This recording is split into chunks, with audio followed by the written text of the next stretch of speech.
My name is Ashley Bennett, and I'm 32 years old. The photo I'm holding shows my daughter Madison at 8, clutching her teddy bear at JFK Airport. What you can't see is the terror in her eyes just minutes after my father abandoned her there. She'll learn a lesson, Dad said coldly over the phone from the taxi.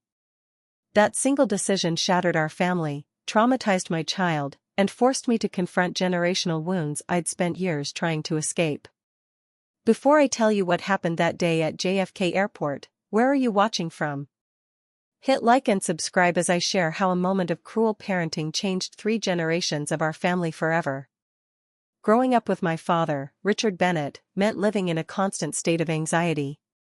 Dad believed in teaching lessons, harsh consequences that supposedly built character. When I was 6, I forgot my lunchbox at home. Instead of bringing it to school, he let me go hungry all day. Next time you'll remember, he said when I came home dizzy and tearful. At 10, I missed curfew by 5 minutes.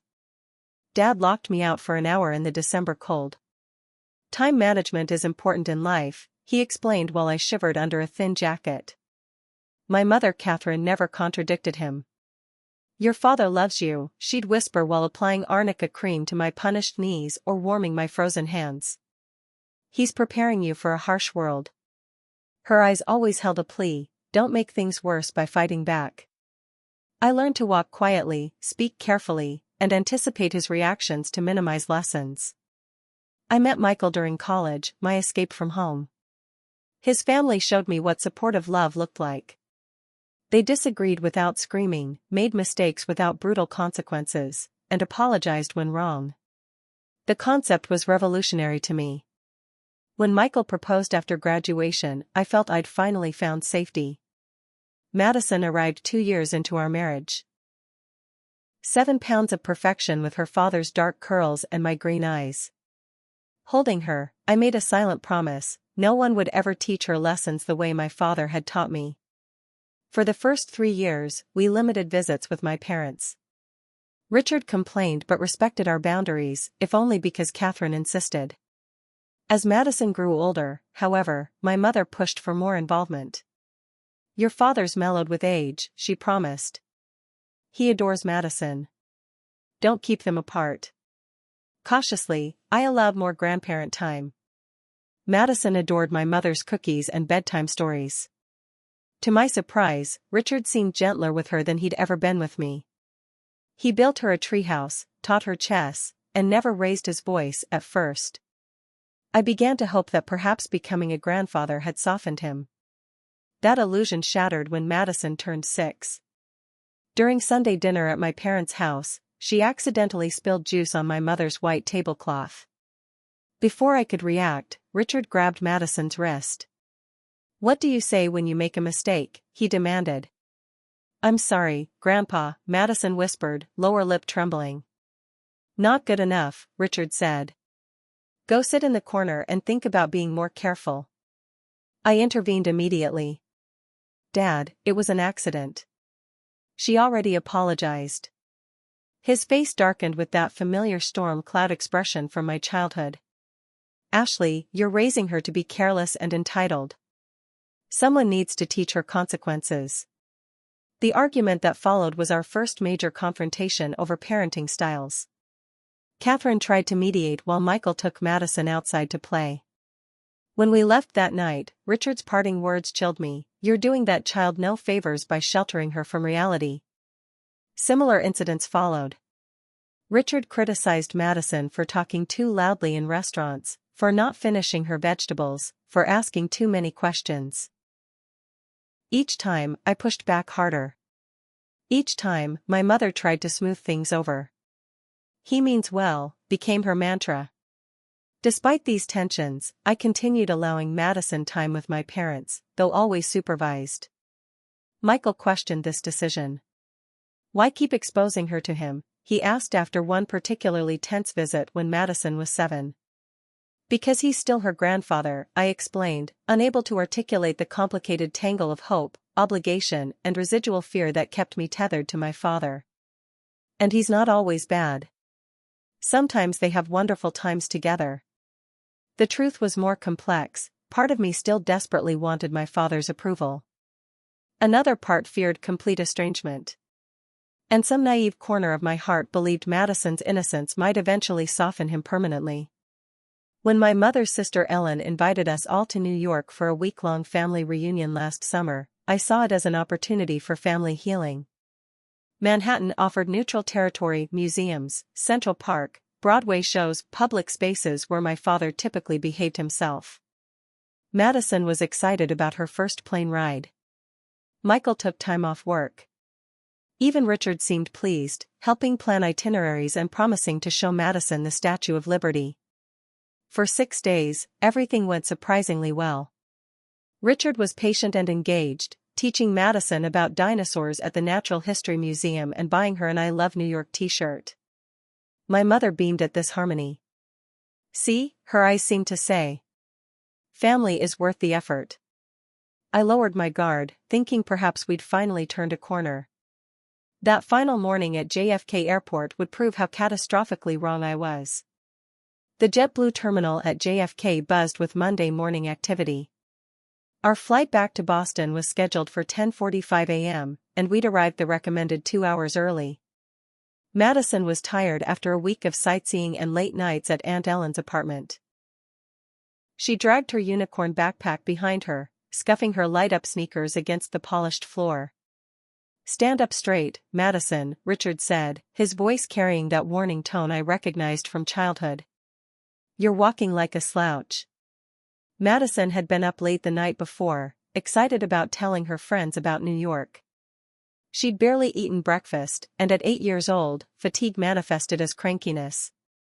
"My backpack is heavy," she whined, letting it drop to the floor with a soft thud. "My arms hurt."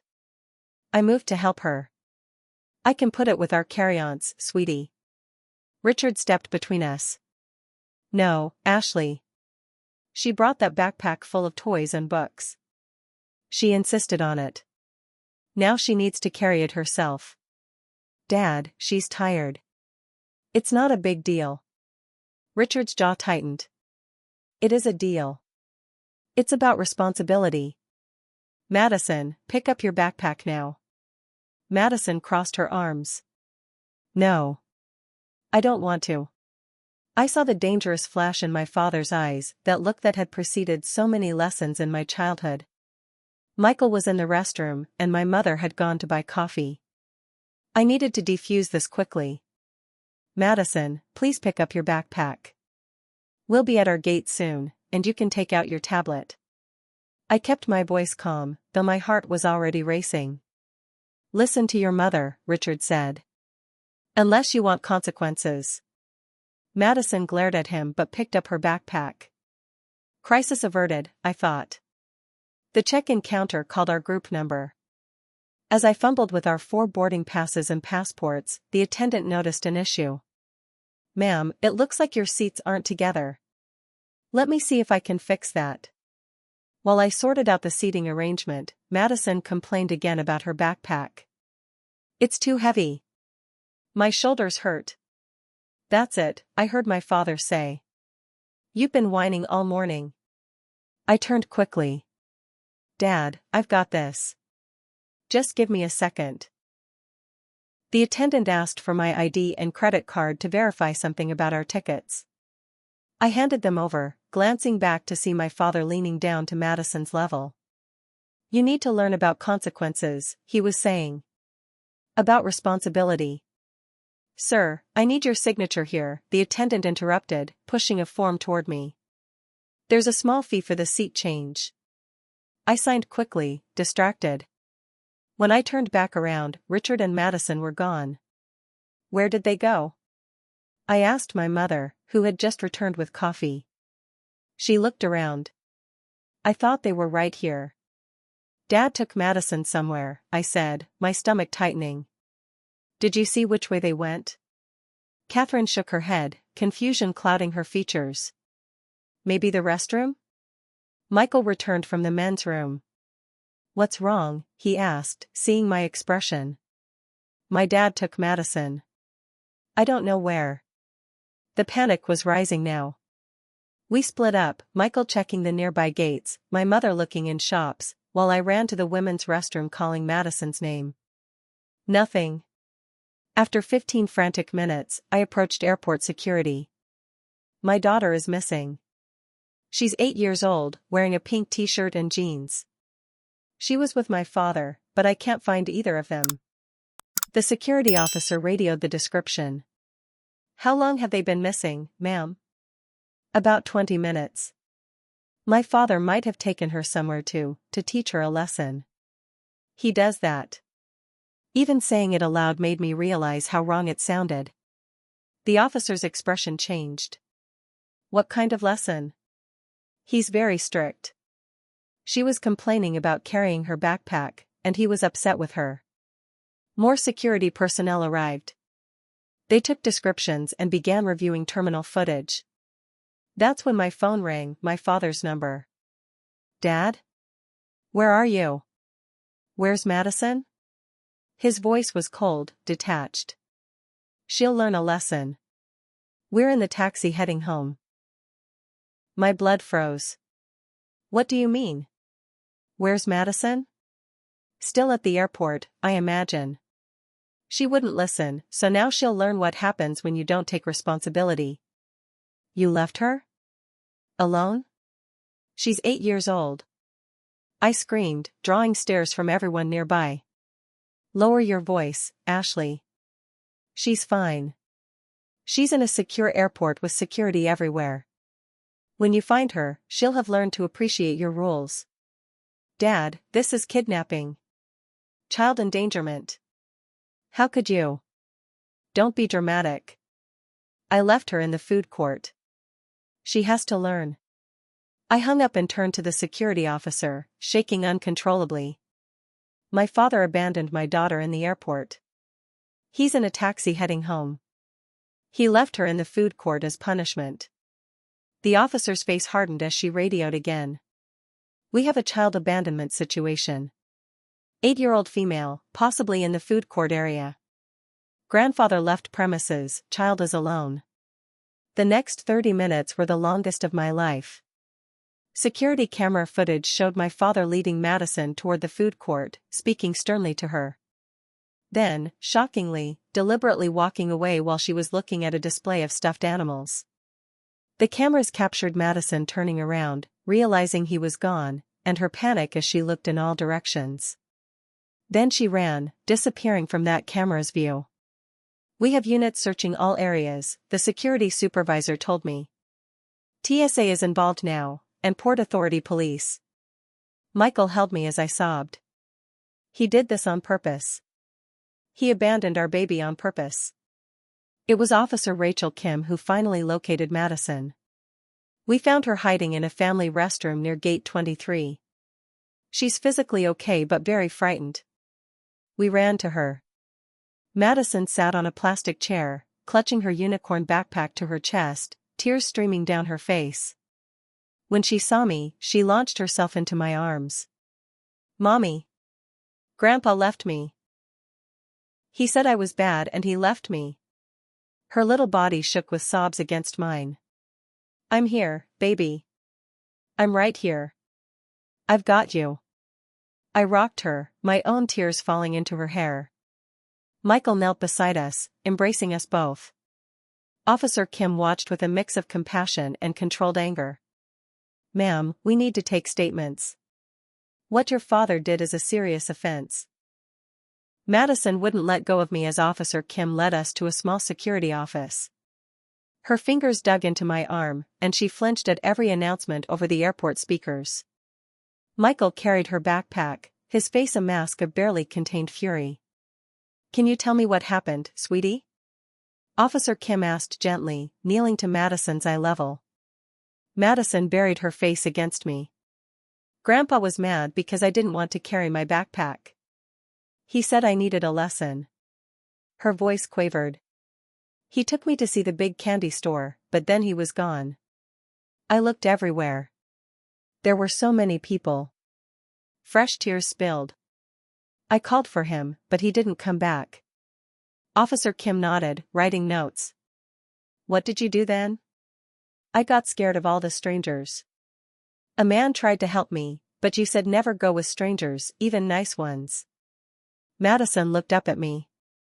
So I ran and found a bathroom with a lock. I waited for Mommy to find me. Pride briefly cut through my horror. Even terrified, Madison had remembered her safety rules. You did exactly the right thing, Officer Kim assured her before turning to me. Mrs. Bennett, I understand your father called you? I recounted the conversation, my hand still shaking. He acted like this was perfectly normal. A teaching moment. He left my 8-year-old child alone in one of the busiest airports in the world to teach her to carry her backpack without complaining. Michael interrupted. We want to press charges. This is child endangerment. Officer Kim nodded. Port Authority police are involved now. They'll need statements from all of you. She hesitated. Based on what I'm hearing, this sounds like a clear case of child endangerment, possibly attempted abandonment. The word abandonment made Madison whimper. I stroked her hair, trying to comfort her while my mind raced with contradictory thoughts. My father deserved legal consequences, but what would that do to our family? To my mother? To Madison? My phone rang again, my mother. Ashley, where are you? What's happening? Your father just called saying there was some misunderstanding. Misunderstanding? I nearly shouted. He abandoned Madison in the airport, Mom. He left her alone and got in a taxi. He said he just stepped away for a moment to teach her. Stop it. Stop defending him. The security cameras caught everything. He deliberately abandoned her and left the airport. She was hiding in a bathroom, terrified. My mother's voice faltered. But he was just trying to teach her responsibility. This isn't about responsibility. This is abuse. The police are involved now. Silence, then, police? Ashley, surely that's an overreaction. He's her grandfather. Being her grandfather doesn't give him the right to endanger her life. I was shouting now, and Officer Kim gently suggested I continue the conversation later. We missed our flight. The Port Authority police took detailed statements and reviewed security footage. They informed us they would be investigating and potentially filing charges against my father. By the time all the paperwork was completed, it was evening. We can book you on tomorrow morning's first flight to Boston, the JetBlue representative offered sympathetically. With no other choice, we checked into an airport hotel. Madison refused to let me out of her sight, even following me into the bathroom. She couldn't articulate her fears, but they manifested physically: jumpiness at every sound, refusing to eat dinner, clinging to her backpack as if afraid it might disappear. At bedtime, she asked in a small voice, "Why did Grandpa leave me? Was I that bad?" The question broke my heart. No, sweetie. You weren't bad at all. Grandpa did something very wrong.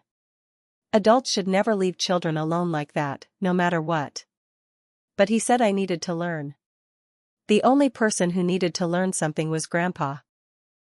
He needed to learn that his behavior was dangerous and cruel. Is he going to jail? Her eyes were wide. I hesitated, caught between truth and comfort. I don't know, sweetie. The police are talking to him. But you're safe now, and that's what matters most. She fell asleep clutching my hand, only to wake screaming at 2 a.m. from a nightmare about being lost in a crowd with no one coming to find her. Michael and I took turns holding her until morning, discussing in whispers what to do next. I never want him near her again, Michael said, his voice hard. Neither do I agreed, though part of me mourned the final fracturing of my family. But what about my mom? She enabled this, Ash. She's still making excuses for him. I knew he was right, but the thought of cutting off my mother brought its own grief. We'd been navigating my father's controlling behavior together my whole life. Without me, who would protect her? As dawn broke over the JFK runway, I made a decision: Madison's safety came first. Everything else, family loyalty, my mother's feelings, the complications of potential legal proceedings, was secondary. Whatever came next would be challenging, but I would not let my father's distorted view of teaching lessons traumatize my daughter any further. Our flight landed in Boston at 9:30 a.m. Madison slept fitfully against my shoulder during the journey, waking with a start whenever the flight attendants made announcements. Michael had called his parents, who agreed to meet us at our apartment with groceries and support. What I didn't expect was finding my parents' car already parked outside our building. "Is that Grandpa's car?" Madison whispered, shrinking against me. "It's okay, sweetie. You don't have to see him if you don't want to," I assured her, though my own heart was pounding. "Michael, can you take her to your parents' place instead?" Michael nodded grimly. "Text me when it's clear." I watched them drive away before climbing the stairs to our third-floor apartment. My hand shook as I unlocked the door. My parents sat at our kitchen table as if it were any normal visit. My mother jumped up immediately. "Ashley! Thank goodness. We've been so worried." "Worried?" I set down my bag, keeping the door open behind me.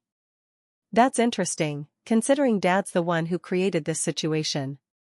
My father looked up, his face bearing the familiar expression of stern disapproval rather than remorse. "I think this has all been blown out of proportion." "Blown out of proportion?" My voice rose despite my attempts at control. "You abandoned an 8-year-old child in an international airport and left the premises. The Port Authority police are investigating you for child endangerment." "I was teaching her a lesson about consequences," he said flatly. "Children today don't understand responsibility. My father would have done much worse." "Is that your justification? That your father was an even more abusive parent than you?" My mother intervened. "Ashley, please. Your father didn't mean any harm.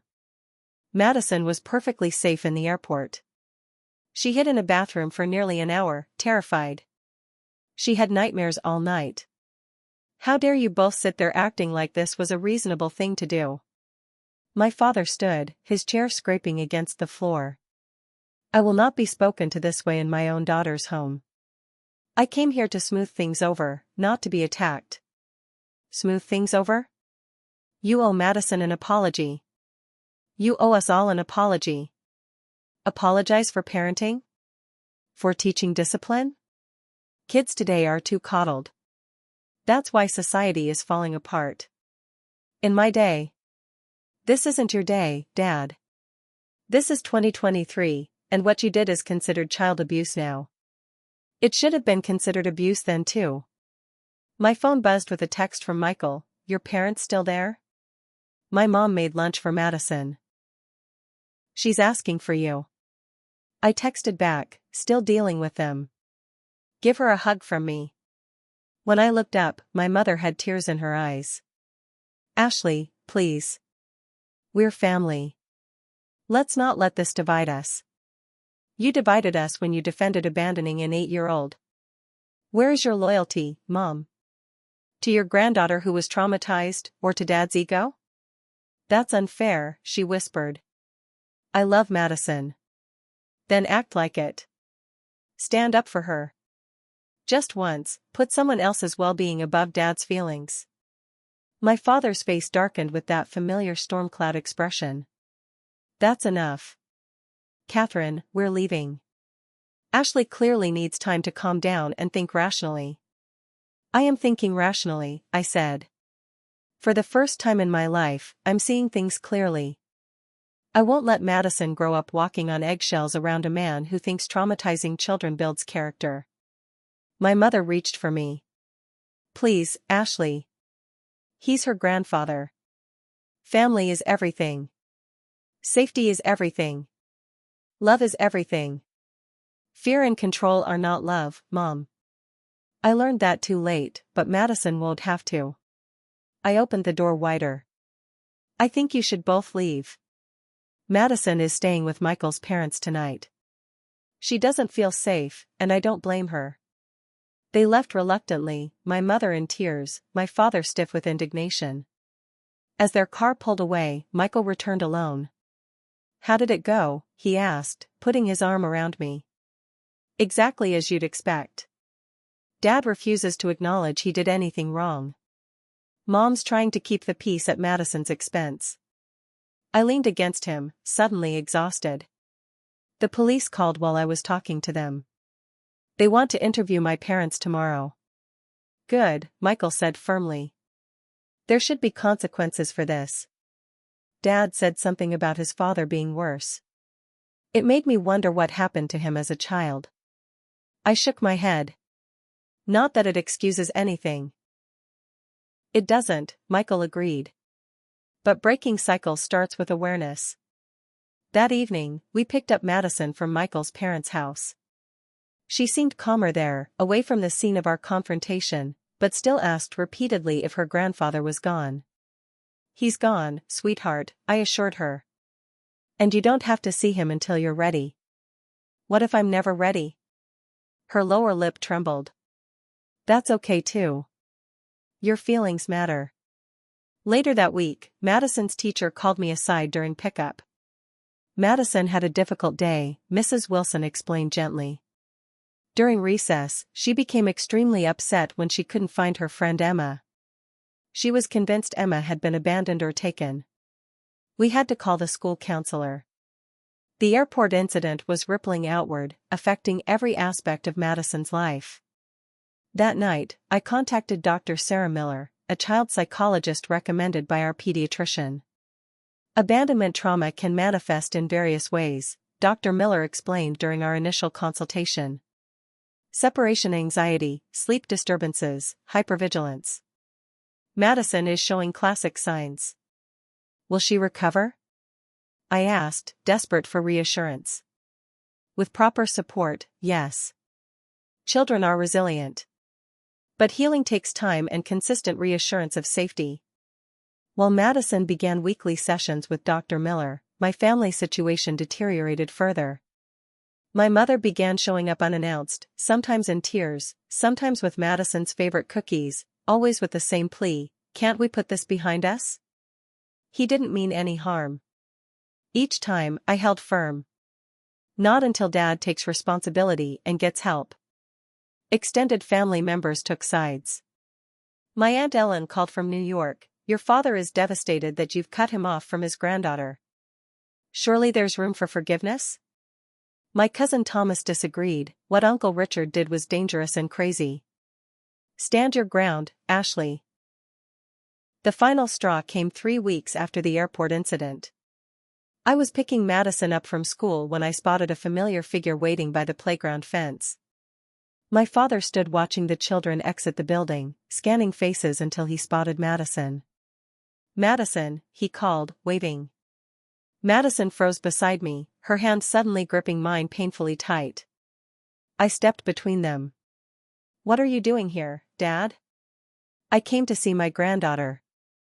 Catherine said she's been having trouble. I thought a visit might help. Help? I kept my voice low but intense. You're the cause of her anxiety. Don't be ridiculous. Children are naturally resilient. She needs to get past this. Madison was trembling behind me. Other parents were staring. A security guard approached. Everything okay here, ma'am? No, I said clearly. This man is not authorized to be near my daughter.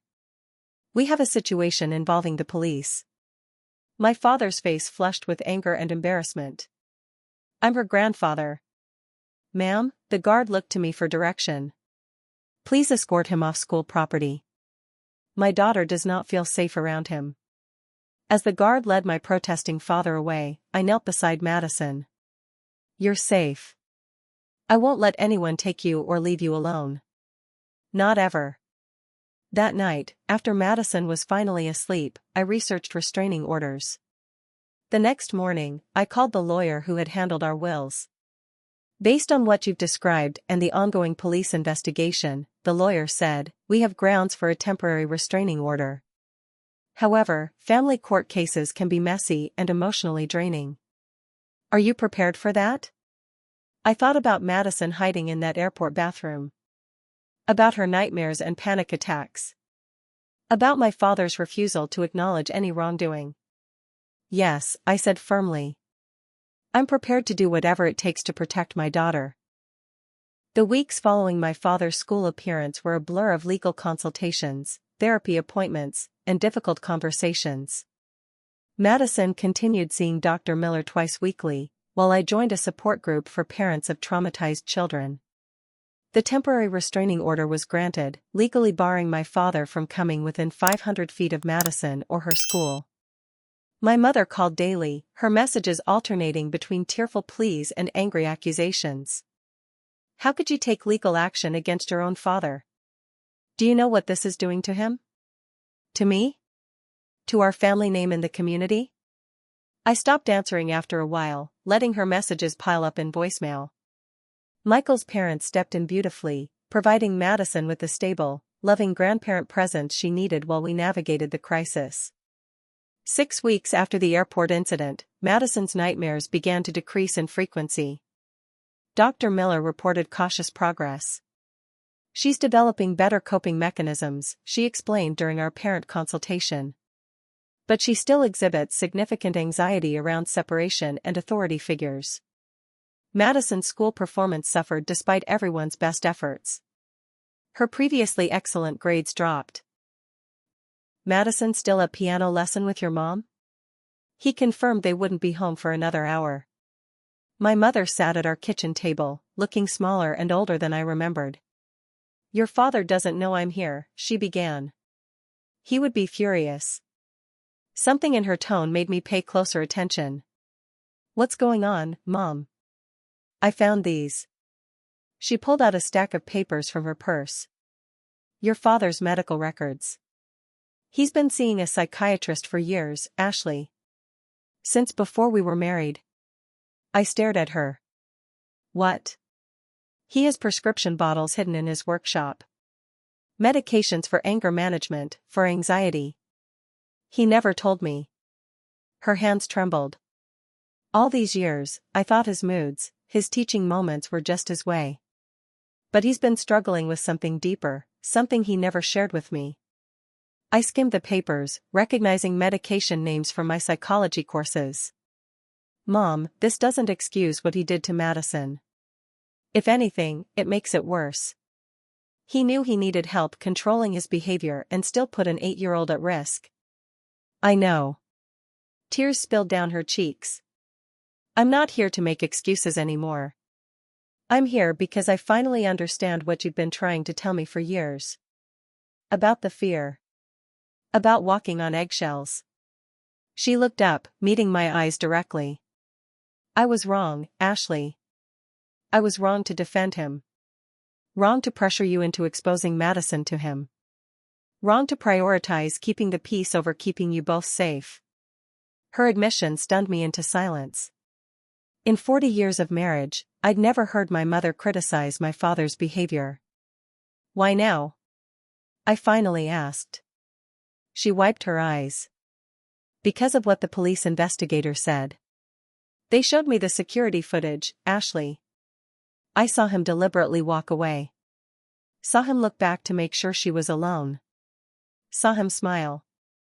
Her voice broke. What kind of person smiles when abandoning a child? We sat in heavy silence. Rain pattered against the windows. I'm leaving him, she said quietly. I've spoken to your Aunt Ellen. She's letting me stay with her while I figure things out. Mom. I reached for her hand. Don't worry about me. She squeezed my fingers. Worry about Madison. About breaking this cycle. When she left, I stood at the window watching her walk to her car, shoulders straight despite the rain. For the first time in my life, I saw my mother as her own person, separate from her role as my father's defender. That weekend, Michael's mother took Madison shopping while Michael and I attended our first appointment with Dr. Jacobs, a family therapist specializing in generational trauma. Your father's behavior at the airport wasn't an isolated incident, Dr. Jacobs explained. It was the culmination of patterns likely established in his own childhood. That doesn't excuse his actions, but understanding the roots might help you process your own feelings and protect Madison from similar patterns. I don't care why he did it, Michael said flatly. I care about the damage he caused. Dr. Jacobs nodded. That's valid. And your primary responsibility is to your daughter's well-being. But Ashley, you mentioned concern about repeating patterns? I nodded, voicing the fear that had haunted me since becoming a mother. What if I carry some of this inside me? What if I revert to his methods when I'm stressed or angry? The fact that you're asking that question already sets you apart, Dr. Jacobs assured me.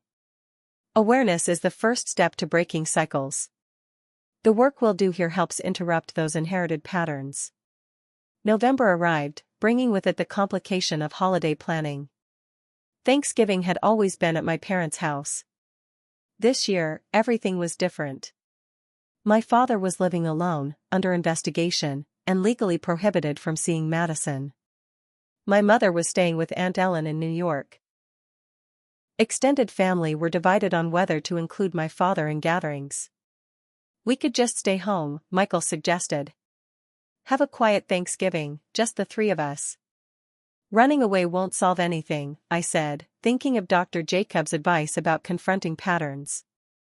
But I won't put Madison in an uncomfortable situation either. We compromised by accepting my Aunt Ellen's invitation. She was hosting a smaller gathering that would include my mother but not my father. We would drive to New York the day before Thanksgiving and stay at a hotel, giving Madison an easy exit if things became overwhelming. When I told Madison about our plans, she asked the question I'd been dreading, will Grandpa be there? No, sweetheart. Just Grandma and Aunt Ellen and a few cousins. She seemed relieved but thoughtful. Later, I overheard her asking Michael, is Grandpa sorry for leaving me at the airport? Michael hesitated. I don't know, Maddie. He hasn't said he's sorry yet. Dr. Miller says people should say sorry when they do something that hurts others. Dr. Miller is right. Then why hasn't Grandpa said sorry to me? The question hung in the air, impossible to answer in a way that wouldn't further damage her developing understanding of love and trustworthiness. Thanksgiving morning dawned gray and cold in New York City. Madison insisted on wearing her special holiday dress, emerald green velvet with a satin sash, despite my warning about the chilly weather. Aunt Ellen always says I look like a Christmas tree in this dress, she explained solemnly. I want her to be happy we came. Her concern for others' feelings despite her own recent trauma squeezed my heart. At 8, she was already carrying the emotional labor I'd shouldered throughout childhood, trying to manage adults' emotions to keep the peace. You look beautiful, I assured her, helping her with the satin ribbon. But Aunt Ellen would be happy to see you even in pajamas. Your job today is just to have fun and eat turkey, okay? The grown-ups will handle the rest. We arrived at Ellen's Upper West Side apartment at noon. The familiar sense of sage, butter, and pumpkin filled the hallway. My mother opened the door, her face lighting up at the sight of Madison. There's my sweet girl, she exclaimed, kneeling to Madison's height. May I have a hug? Madison hesitated, looking up at me for guidance. I nodded encouragingly but whispered, your choice, sweetheart. She gave my mother a quick, tentative embrace before slipping her hand back into mine. My mother tried to hide her hurt at the brevity of the contact, but I caught her quick blink of tears. Mom, could you show Madison where to put her coat? I'll help Michael bring up the pie and flowers from the car. When we returned, the apartment was filled with the comfortable chaos of family gathering. Aunt Ellen directed kitchen traffic while my cousins Thomas and Jennifer argued good-naturedly about football. Madison had found Ellen's ancient tabby cat and was gently petting him in a quiet corner. For 2 hours, everything proceeded better than I dared hope. Madison gradually relaxed, even laughing at Thomas's silly jokes. My mother moved carefully around her, offering treats and stories but never pushing for physical affection. I began to think we might actually salvage a pleasant holiday from the wreckage of recent months. Then the doorbell rang. Ellen frowned. Are we expecting anyone else? My stomach dropped as she opened the door to reveal my father standing in the hallway, holding a bouquet of flowers and wearing a determinedly jovial expression. Happy Thanksgiving, he announced, stepping inside before anyone could stop him. I couldn't bear the thought of family gathering without me. The room froze. Madison, spotting him from her corner, shrank back against the wall, her eyes wide with panic. I moved immediately to position myself between them. Dad, you shouldn't be here. You know that. Nonsense. It's Thanksgiving. Family belongs together on Thanksgiving. He spotted Madison. There's my girl. Don't I get a hug from my favorite granddaughter? Madison pressed herself harder against the wall, shaking her head. Michael stepped forward, his voice dangerously controlled. Richard, you need to leave. Now. The restraining order is still in effect. That ridiculous piece of paper? In this family, we settle things face to face, not through lawyers. My father's smile remained fixed, but his eyes had taken on that familiar cold glint. Ellen intervened. Richard, I didn't invite you. You can't just show up unannounced. My wife and daughter are here. Where else would I be? He stepped toward Madison again. Come on, Maddie. Grandpa's not mad anymore. Let's put all that airport silliness behind us. The word silliness snapped something in me. Silliness?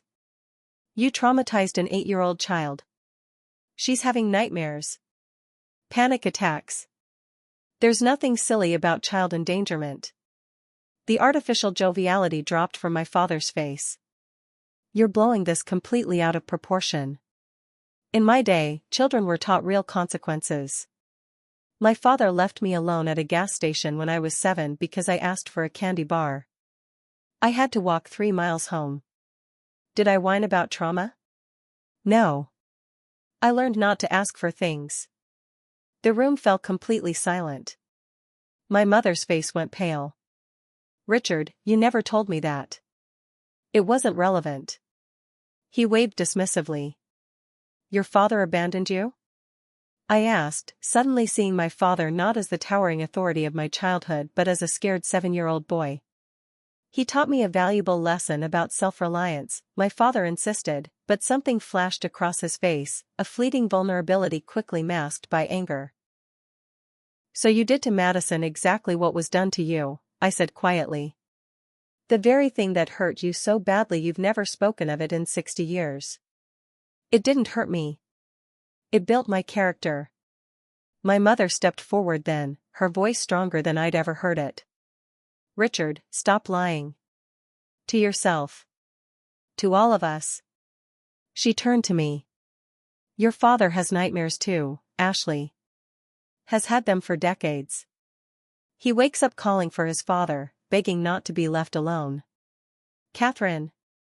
My father's face flushed dark red. No more secrets, my mother continued, uncharacteristically firm. No more pretending the past didn't happen.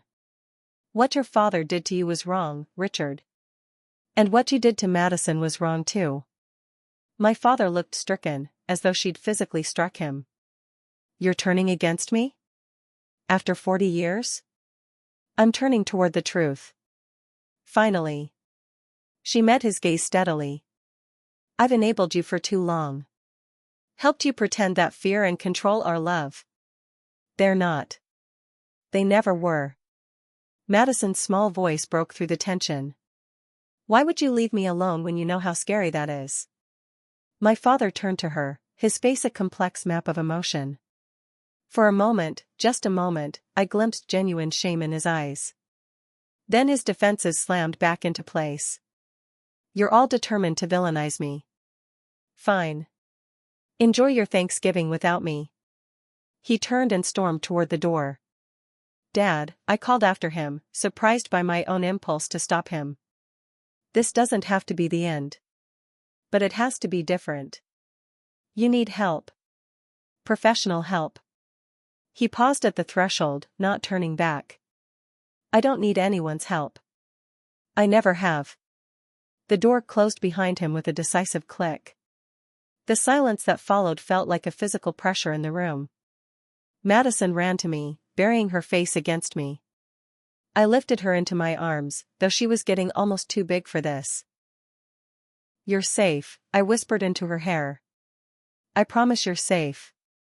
Over her head, I met my mother's eyes. Something passed between us, a shared understanding of what we'd witnessed, what we'd been part of, what needed to end now. Thanksgiving dinner was subdued but not destroyed. We ate, we talked, we even managed some genuine laughter as the evening progressed.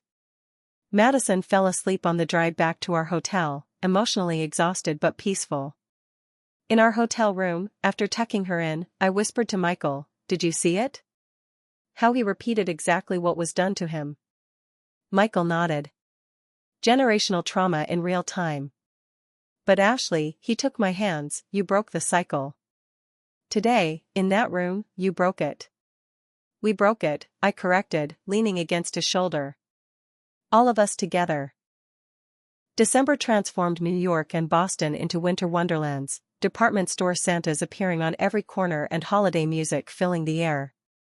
Madison's school threw a winter concert where she played Jingle Bells on the recorder with her class. Michael and I sat in the audience, beaming with that particular parental pride that comes from hearing your child play recognizable music on an instrument designed primarily for torture. Dr. Miller reported steady progress in Madison's therapy. "She's processing her feelings more openly," she told me during our check-in. "The nightmares have decreased to once a week or less. She's developing healthier attachments with peers again." The legal situation with my father remained complicated. The district attorney had decided not to press criminal charges, citing the family relationship and lack of prior offenses. The restraining order remained in place, however, set to expire after 6 months unless renewed. My mother had moved from Aunt Ellen's apartment into a small rental of her own, initiating separation proceedings after 40 years of marriage. We spoke almost daily now, having honest conversations that would have been unthinkable before the airport incident. "I keep asking myself how I didn't see it," she confessed during one of our calls. "How I justified his behavior for so long." "You were protecting yourself, Mom." We all develop coping mechanisms in impossible situations. "I was complicit," she countered. "I knew he was hurting you, and I chose peace over protection." "You were hurting too." It felt strange to be the one comforting her after a lifetime of reversed roles. 2 weeks before Christmas, I received an unexpected email from my father.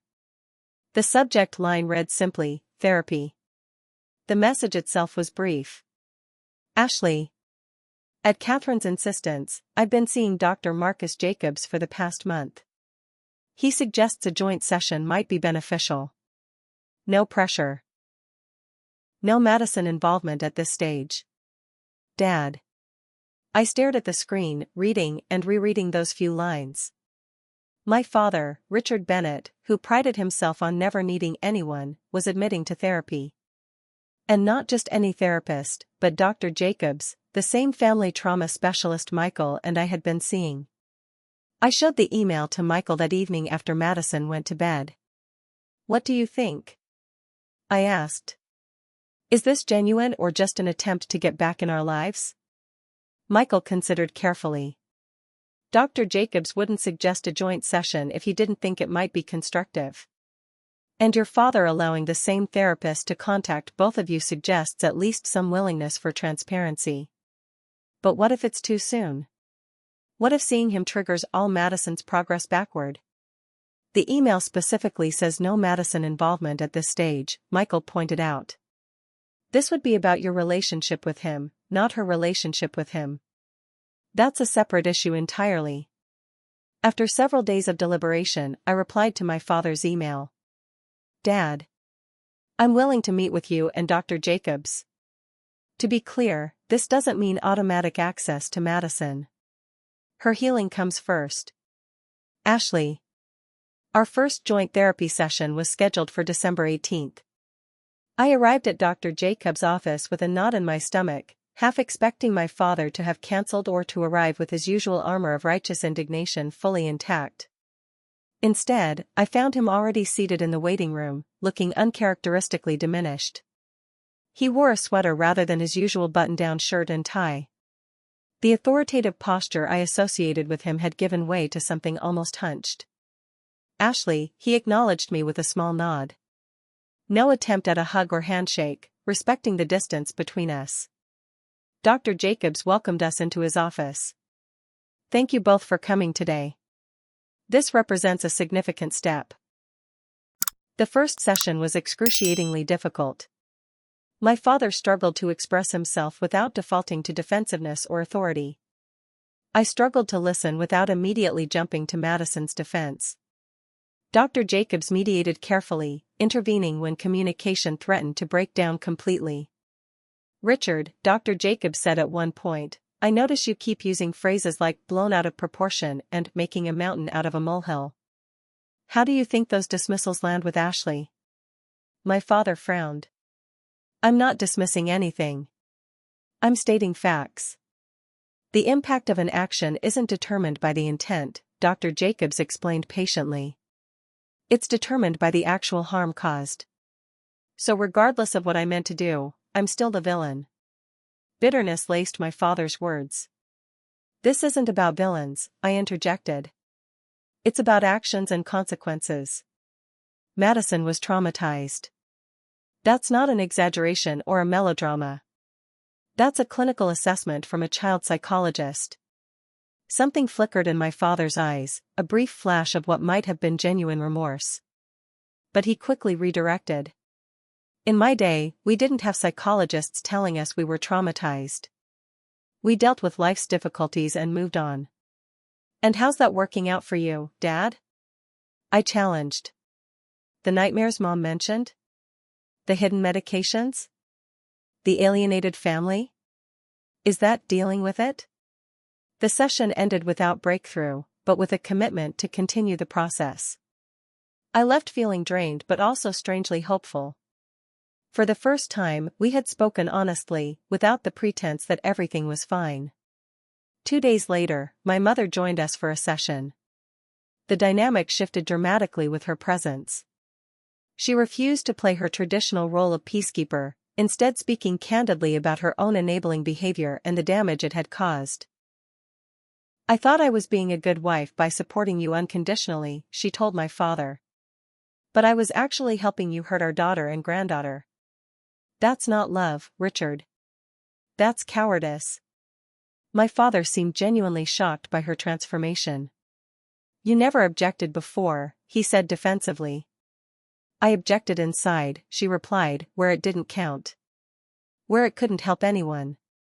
By our fourth session, on December 23rd, something had shifted. My father arrived carrying a shopping bag. After sitting down, he pulled out a small wrapped package and placed it on the coffee table between us. "This isn't a Christmas gift," he clarified quickly. "It's something else. For Madison. If you think it's appropriate." I didn't reach for it. "What is it?" "A letter. And a teddy bear to replace the one she was carrying at the airport. The one he swallowed visibly, the one she was clutching when I left her." It was the first time he had acknowledged what he'd done without qualification or justification. The simple admission seemed to physically pain him. "I don't expect forgiveness," he continued. "I don't even expect you to give these to her if you think they'll cause more harm. I just needed to try." Dr. Jacobs looked at me. "This is entirely your decision, Ashley. You're Madison's mother and her protector." I stared at the package, emotions warring within me. "I'll need to read the letter first. And talk to her therapist before deciding." My father nodded. "That's fair." Later that night, after Madison was asleep, I carefully opened the package. The teddy bear was soft and brown with a green ribbon, Madison's favorite color. The sealed envelope simply said Madison in my father's precise handwriting. With shaking hands, I opened it and began to read. "Dear Madison. I did a terrible thing at the airport. I left you alone when I should have kept you safe. There is no excuse for what I did. It was wrong, and I am truly sorry. When I was a little boy, someone left me alone too. It scared me very much. Instead of learning from that hurt, I carried it with me and then did the same hurtful thing to you. That was very wrong. You did nothing to deserve being left alone. You are a wonderful granddaughter. The problem was with me, not with you. I am getting help to learn better ways to be a grandfather. I hope someday you might feel safe with me again, but I understand if that takes a very long time or never happens at all. I will respect whatever you and your parents decide. With love and sincere regret. Grandpa Richard. Tears blurred my vision as I finished reading. The letter was simple, direct, and remarkably free of the justifications and deflections that had characterized all our previous interactions. It acknowledged the harm done and placed no burden of forgiveness on Madison. I showed the letter to Michael, who read it with a thoughtful expression. "This seems genuine," he said finally. "But it's not our forgiveness he needs." The next morning, Christmas Eve, I called Dr. Miller to discuss the letter and bear. Would receiving these items be harmful to Madison's recovery process? Dr. Miller considered carefully. Based on our recent sessions, I believe Madison could receive these items without significant setback, provided we frame them appropriately.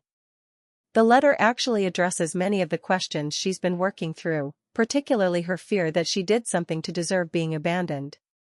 So you think I should give them to her? I think it could be a positive step in her healing process. But I'd suggest being present when she reads it, and making it very clear that she doesn't need to respond in any particular way. No pressure to forgive or to see her grandfather until she's ready, if ever. That evening, after our traditional Christmas Eve dinner, I sat with Madison on her bed surrounded by her favorite stuffed animals. "Sweetie, I have something for you. It's from Grandpa Richard. You don't have to accept it if you don't want to." Her eyes widened. "Is he here?" She glanced nervously toward her bedroom door. "No, he's not here. And he won't be unless you decide you want to see him someday. This is a letter and a teddy bear. Would you like to see them, or would you prefer not to?" She thought about it, absently petting her stuffed unicorn. "Oh look," she decided finally.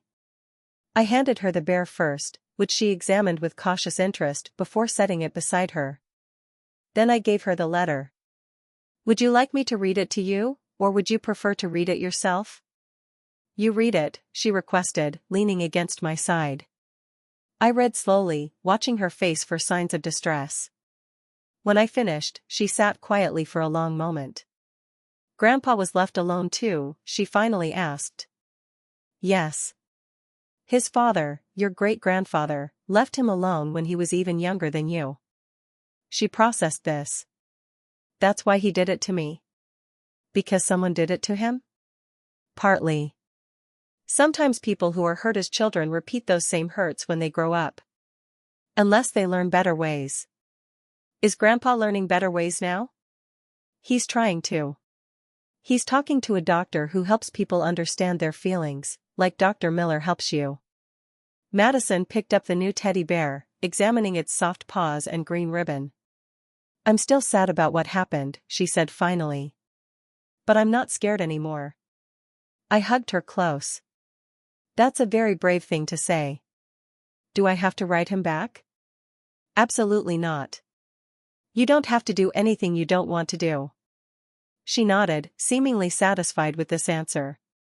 "Can I name the bear Emerald? Because of the green ribbon?" "Of course you can." She placed Emerald carefully among her other stuffed animals, neither rejecting the gift nor giving it special prominence. A small, symbolic gesture of neither full forgiveness nor continued fear, just acceptance of a complicated reality she was still processing.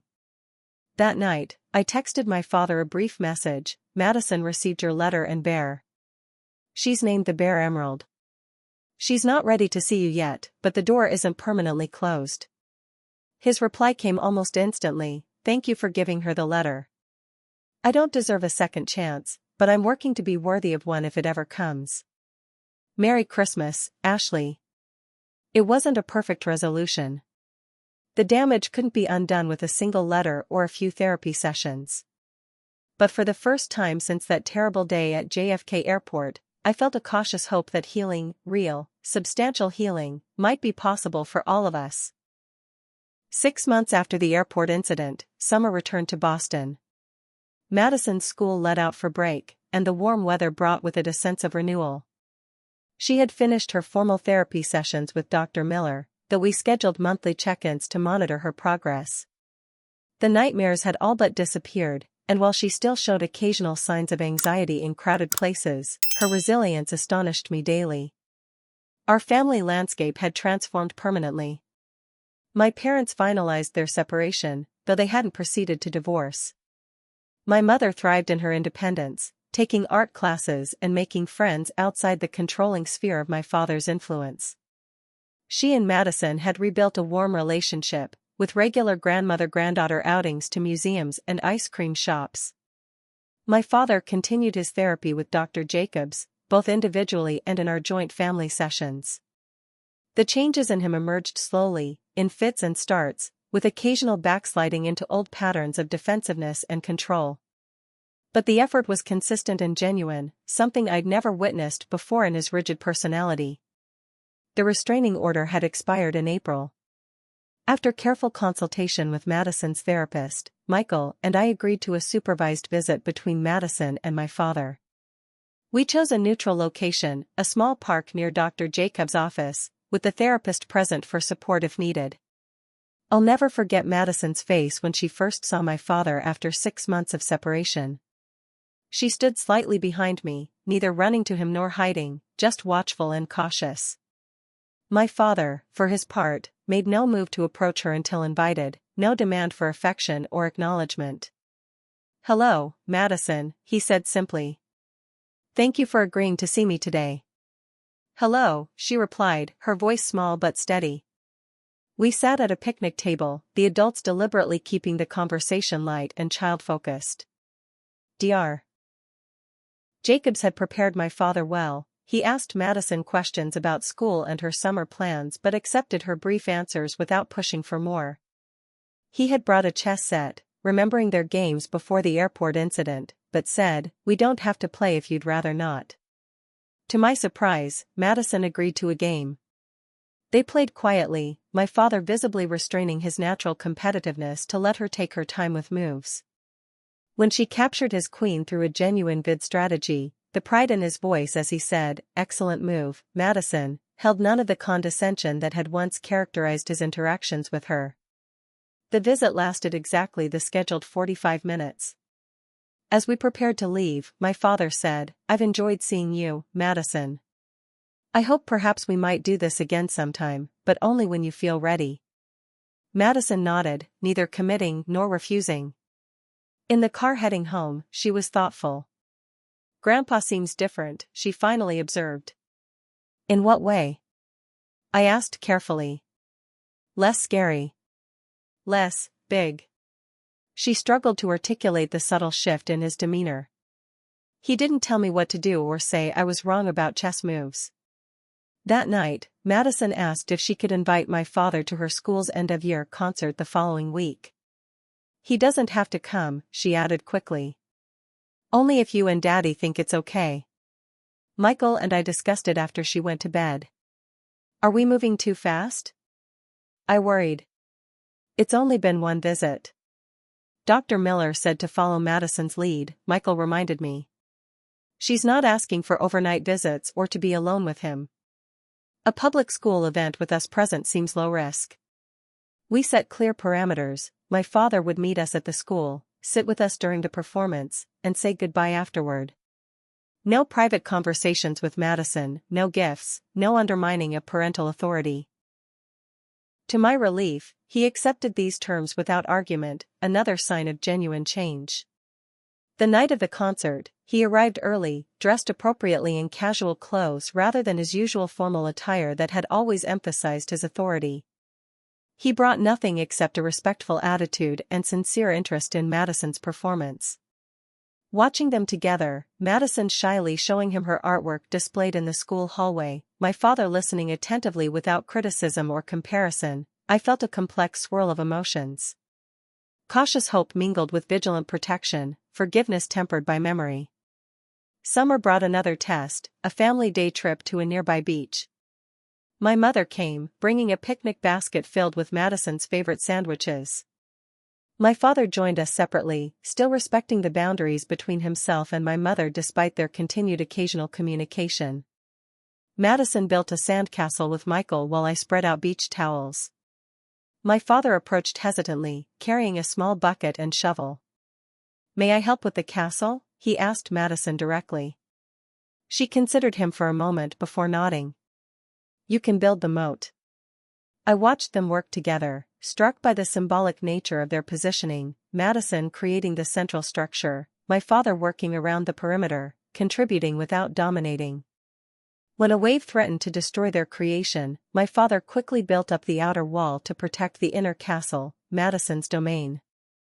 "Good teamwork," my mother commented quietly beside me.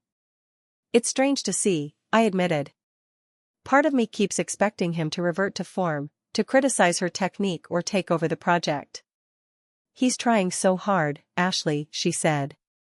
"Every day in therapy, every interaction with Madison.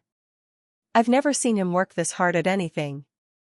I still struggle to trust it, I confessed.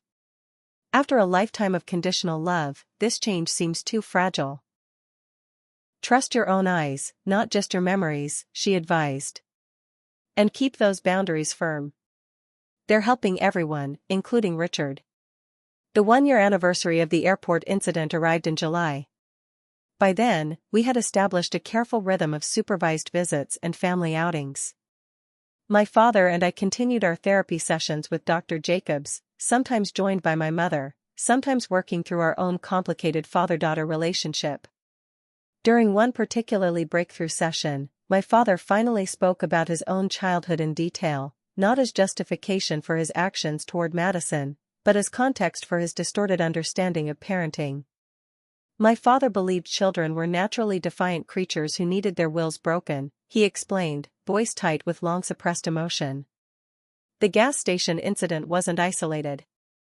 It was one of many lessons he taught through abandonment, through fear. "How did you feel when he left you there?" Dr. Jacobs asked gently.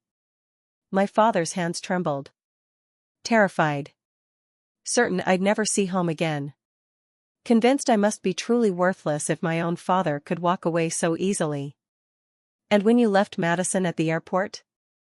I asked, struggling to keep accusation from my voice. His eyes met mine, red-rimmed and haunted. I told myself I was teaching her an important lesson.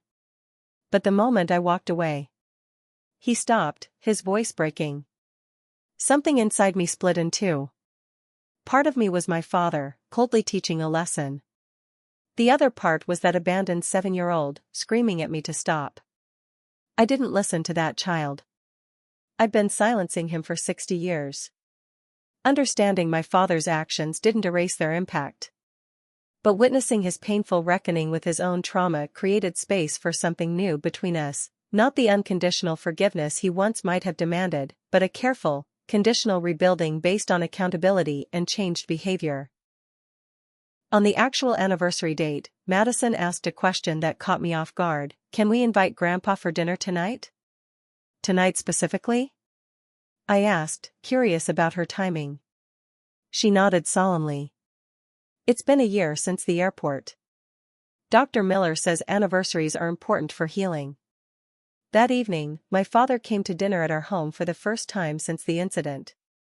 He brought nothing except a handwritten card for Madison, which he gave to me first to approve before offering it to her. Inside was a simple message: "Thank you for giving me a chance to learn and grow. Your grandpa." After dinner, Madison asked if she could show him her room, something she'd never voluntarily offered before. Michael and I exchanged glances before agreeing, following at a discreet distance. In her room, Madison showed him her collection of stuffed animals, including both her original airport teddy bear and Emerald, the bear he had given her at Christmas. They sat side by side on her shelf. "You kept them both," my father observed softly. Madison nodded. "The old one reminds me that scary things happened but I survived. The new one reminds me that people can change." Out of the mouths of babes, I thought, witnessing my father's eyes fill with tears. He quickly blinked away. Later, after Madison was asleep and my father had gone home, Michael and I sat on our porch swing in the summer evening. "Did you ever imagine we'd be here a year ago?" he asked, his arm around my shoulders. "Never," I admitted. "I thought we'd be permanently estranged at best, locked in bitter legal battles at worst. What made the difference, do you think? I considered the question carefully. Boundaries. Therapy. Madison's remarkable capacity for healing. I paused. And my father's willingness to finally face his own wounds instead of inflicting new ones. The journey wasn't over. There would be setbacks, difficult conversations, moments when old patterns threatened to reassert themselves. But we had fundamentally altered the course of our family's future. Madison would grow up understanding that love should never be weaponized, that mistakes can be acknowledged and amended, that boundaries are expressions of self-respect rather than rejection. As for me, I had finally broken free of the gravitational pull of my father's approval, learning to parent from wisdom rather than fear. The airport incident, traumatic as it was, had forced a reckoning that might otherwise have been avoided for another generation. 3 generations of our family had been wounded by the toxic legacy of teaching lessons through fear and abandonment. But standing in Madison's doorway that night, watching her sleep peacefully with both teddy bears nearby, I knew with certainty that the cycle had been broken. Whatever challenges lay ahead, abandonment would never again be confused with love in our family. Have you ever had to set difficult boundaries with family members to protect yourself or your children? Share your experiences in the comments below. Remember that breaking generational cycles takes tremendous courage and support. If this story resonated with you, please like, subscribe, and share with someone who might need to hear that healing is possible.